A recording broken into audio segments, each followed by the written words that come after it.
So what's going on? I have been thinking about programming a lot since being injured, and I wanted to deep dive into what it takes to build a good program and what we should be doing if we're going to create programming for our athletes or clients, gym pop, stuff like that. The first thing that we need to do is start with a clear and singular goal.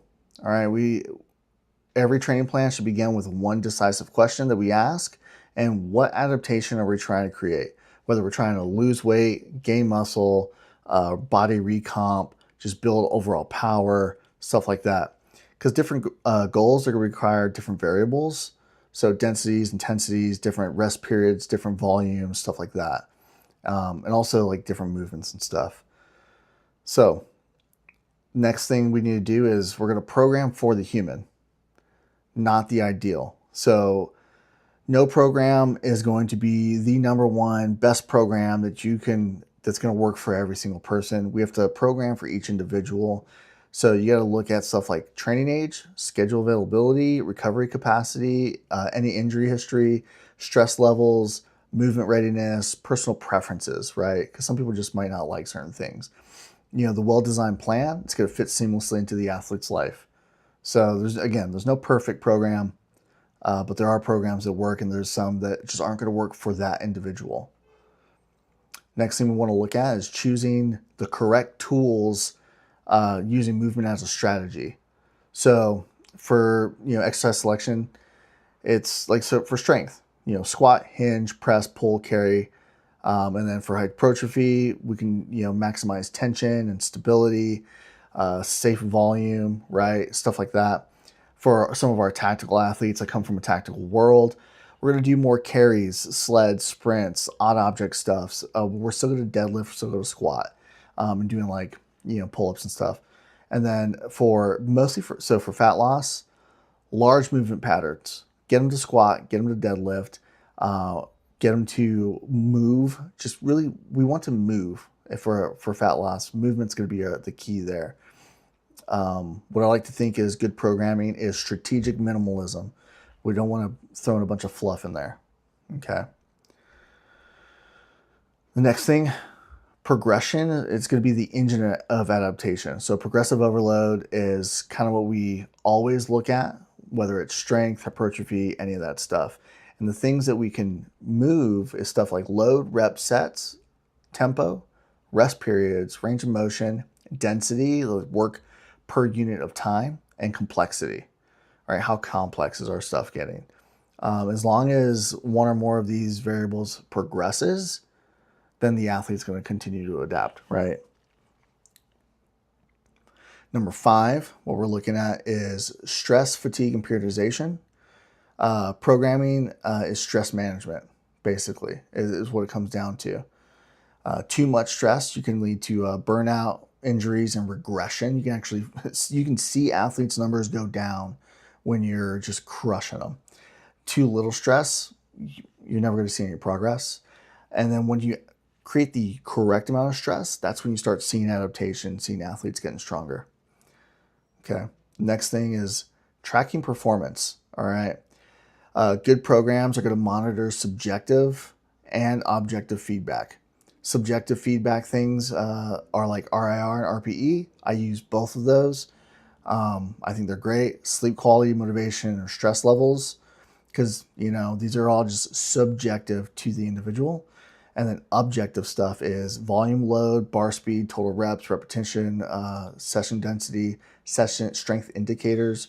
These are all objective things that you can see with your athlete that will allow you to see if they're progressing. And then here's where I got a little artsy, right? Programming should feel and flow like a story, all right? The best training programs feel intuitive. They feel natural. They feel like this is the natural progression of what I should be doing as an athlete. Week to week, blocks build on each other, and then those monthly blocks build on each other throughout the entire year. The athlete can sense the direction of momentum. Each phase prepares for the next. So you have your foundation, intensification, realization, testing. Then you have hypertrophy, strength, power, conditioning, base building, work capacity, load, deload. This is just some samples of how those kind of like work together in a story. Number 8, this is a pretty simple one, especially when you're coaching Gen Pop. These guys aren't doing it as their lifestyle, right? It's leave space for real life. Not everybody has 2 hours to go to the gym. Not everybody has all the money in the world to buy all the supplements that they need. So we need to leave space for real life. You know, these athletes are not robots. They have work, right? Stress spikes, sleep disruptions, kids, travel, illness. All of this stuff happens. And this happens to everybody, not just Gen Pop. You know, it happens to the athletes too. But we need to understand that we have to leave space. We have to be more understanding as coaches. Then number 9, it's build psychological momentum. Humans thrive on visible progress. So when we're seeing visible progress, that means the weight's going down on the scale, the weight's going up on the barbell. These are visible progress, right? Early wins, movements the athletes enjoy. We don't want to just program a bunch of stuff because a book says these are the most optimal. We want to make sure that we're programming things that the athlete enjoys, but are also going to see progress. Clear progress indicators, manageable ramps, moments of mastery, and low friction consistency. Motivation compounds, right? When the athlete feels effective, performance is going to follow. And then number 10, this gets basically everybody. This was a huge thing back in the day when like, you got to shock your muscles. Novelty is not a strategy, but mastery is. Okay, random exercise variation feels exciting, but produces inconsistent results. Effective programming maintains continually long enough for adaptation while introducing variation strategically. So we'll take squats, for instance.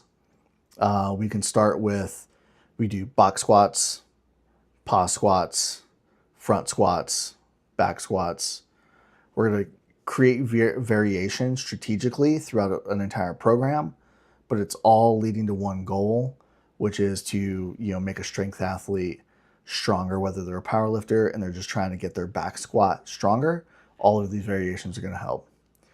All right, the sweet spot is purposeful variation with consistent movement patterns. All right, so at its core, programming is the craft of balancing stress, recovery, and intent. Okay. A great coach delivers the right stress in the right amount at the right time for the right goal for the right person. What does that mean? The right person is going to reach their goal because their program was set long enough and it was given them enough adaptation to do it, right? So when all these things align, it says here, training becomes predictable, powerful, and transformative. This is it's something I've been thinking about, something I've wanted to have written out that I can kind of go back to, because we all, as a coach, we all have a lot of notes kind of everywhere, sporadic, and then we get notes for our athletes and stuff like that. But I wanted to kind of put everything in one place so I can, every time I'm kind of recreating some sort of a program for someone, that's going to be a little more intricate than a quick 5x5. Because some people, that's all they want. They want to do, hey, set me up with a 5x5 and I'll progress on my own how I want to. But if I want to do something a little more in-depth for the athlete, I needed something to be written out. I will post this down in the comments below. And let me know how you program, right? Tell me how you guys program for your athletes, for your general population, how you program for yourself. Leave that down in the comments below. I'd love to hear about it. Until next time, we'll see you then. Peace.